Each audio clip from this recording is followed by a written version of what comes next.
اتفضل يا ابني، اتفضل اتفضل. ايه يا خالتي، انت قاعده هنا لوحدك ولا ايه؟ لا، سميحة جوه في اوضتها. وعامله ايه سميحه دلوقتي؟ اهي زي ما هي على حالها يا وجدي، ومش قادرة تعمل حاجة. ما قلنا مليون مره يا خالتي انها مش لازم تسكت، وقلنا مليون مره ان جوزها بقى ده بلوى عليها الله. وعلينا ولازم تتصرف معاه. وجدي، بشويش بالراحة عليها، انت ناسي انه لسه جوزها؟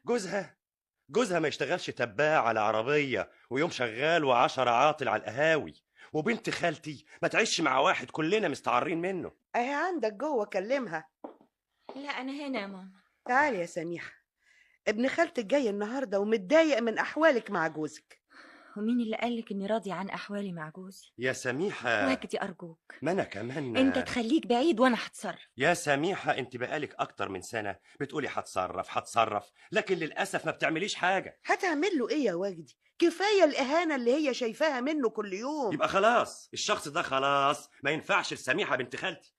انت شفت شكله اليومين دول؟ لا هو انا طايقه علشان اشوف شكله وابص في وشه؟ الهدوم اللي عليه ادمت، حتى الجزمة اللي ماشي بيها في الشارع مقطعة في رجليه وحالته بقت تكسف. لا ولسه سايباه معاكي في بيت واحد يا سميحة. أنا نفسي بقيت أخاف من شكله ومن تصرفاته، ومش عارفة هي ساكتة عليه ليه، ساكتة عليه ليه لغاية النهاردة؟ سكت عليه لغاية ما أخلص منه يا ماما. رشدي جوزك ده بقى وجوده في حياتك غلط ولازم تتصرفي معاه. هتصرف. امتى؟ أطرده من البيت يعني يا وجدي؟ لا خليه يطلقك، ولا اطلبي طلاقك منه. أطلب الطلاق بحجة إيه؟ بحجة ان راجل مش قادر يصرف على بيته، مش مستوى غناكي ولا قد المسؤولية، بيستغلك. أنت ناسي إنه بيشتغل ومكفي نفسه؟ شغال ايه جوزك يا سميح؟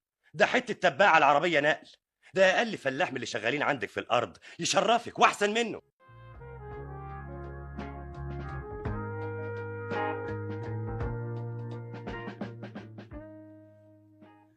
رشدي، أنا عايزة أتطلق. احنا وصلنا للطلاق يا سميحة. ما أنا ما أقدرش أستمر معاك على الحال ده. ماله الحال ده يا سميحة؟ أنا مش ملزمة أكون مسؤولة عن البيت. ومين ألزمك بالإلزام ده؟ أمال هنعيش على قرش واحد تباع على عربية نقل؟ سميحة أنا مش هعيد كل يوم الاسطوانة إياها. ليه ما تعيدها؟